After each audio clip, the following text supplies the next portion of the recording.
پیچھے ہم نے جن بھی سوالات کو ایڈریس کیا، میرے خیال سے ان میں ہم نے تمام چیزوں کو ڈسکس کیا جو اس موضوع کے ریلیٹ تھیں، لیکن پھر بھی بالعموم لوگ یہ سننا چاہ رہے ہوتے ہیں کہ ایک واضح سوال ہو اور اس کا واضح ہی جواب ہونا چاہیے.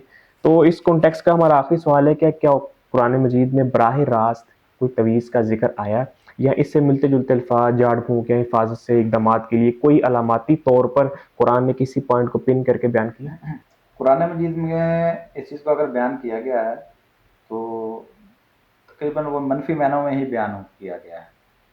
یعنی ایک تو یہود کی اس کنڈیشن کو بیان کرنے کے لیے جب انہوں نے کتاب اللہ کو پسے پشت ڈال کر اس طرح کے عملیات کے پیچھے پڑ گئے تھے، جادو ٹونوں کے پیچھے پڑ گئے تھے، اس کا سورہ بقرہ کی آیت نمبر 101 102 نمبر آیات کے اندر اللہ نے تفصیل کر دی ہے. کتاب اللہ کو پسے پشت ڈال دیا اور جس طرح اس کو جانتے نہیں ہیں اور ان چیزوں کے پیچھے پڑ گئے. وَاتَّبَعُوا مَا تَتْلُو الشَّيَاطِينُ عَلَىٰ مُلْكِ سُلَيْمَانَ، یعنی ان شیاطین کے پیچھے پڑ گئے جو سلیمان علیہ السلام کی سلطنت کا نام لے لے کے پیش کرتے تھے. جی یہ ہمارے پاس سلیمانی جادو ہے، سلیمانی گشتری ہے، سلیمانی انگوٹھی ہے، ہمارے پاس سلیمانی تشتری ہے. تو اس طریقے سے وہ ان کا اور لوگوں کو نظریات دیتے تھے کہ سلیمان علیہ السلام کی حکومت معاذ اللہ جو تھی وہ جادو کے زور پر تھی اور وہ جادو ہمارے پاس بھی ہے. تو اس طرح کی چیزیں یا ایسے عملیات کے پیچھے پڑ گئے تو جس کے ذریعے وہ میاں بیوی کے درمیان جدائی پیدا کر دیتے تھے. یعنی ان کے بعد مرید آتے ہیں کہ جناب میں تو فلاں کے ساتھ شادی کرنا چاہتا ہوں لیکن اس کی شادی دوسری جگہ پہ ہو گئی ہے، تو وہ ادھر سے اس کا نکاح تڑوا کے تو ادھر کرنے کے لیے، حالانکہ اللہ تعالیٰ فرماتا ہے کہ وما ہم بضارین من احد الا باذن اللہ، اللہ کے حکم کے بعد وہ کسی کو کوئی نقصان نہیں پہنچا سکتے تھے. حالانکہ ان کو بتا دیا گیا تھا کہ جو بھی ان چیزوں کا خریدار بنا اس کا آخرت کے اندر کوئی حصہ نہیں ہے. ٹھیک ہے نا، اس کا انجام کیا ہے؟ آخرت کے اندر کوئی حصہ نہیں ہے.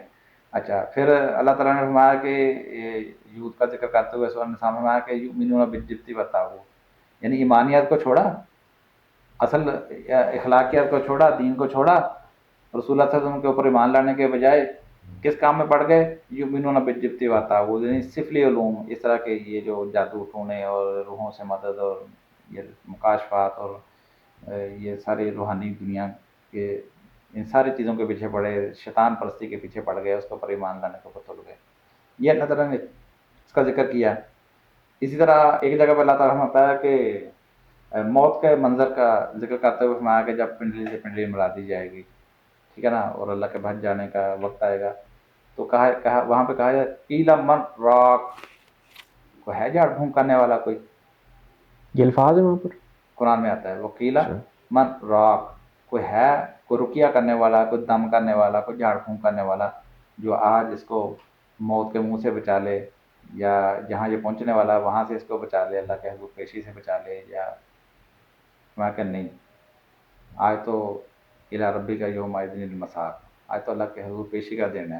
آج اس کو کوئی نہیں روک سکتا، نہ کوئی جھاڑ پھونک کرنے والا، نہ تویز گنڈا کرنے والا، نہ کوئی عملیات کرنے والا، نہ کوئی وظیفہ کرنے والا، کوئی نہیں آج اس کو روک سکتا. تو یہ ان الفاظ کے اندر، یعنی اس چیز کو اگر قرآن کے اندر ایڈریس کیا گیا ہے نا، تو ایک تو یہود کی اس جو منفی پالیسیاں تھیں اس اعتبار سے ذکر کیا گیا کہ یہ کام کر رہے ہیں، اور ایک جگہ پہ چیلنج کے طور پر کہ اب موت کا وقت آیا چاہتا ہے تو کوئی ہے اس کو بچا سکے. من راق، کون ہے جو جھاڑ پھونک کرنے والا، دم کرنے والا، کوئی ایسا ہے جو پاورفل ہو؟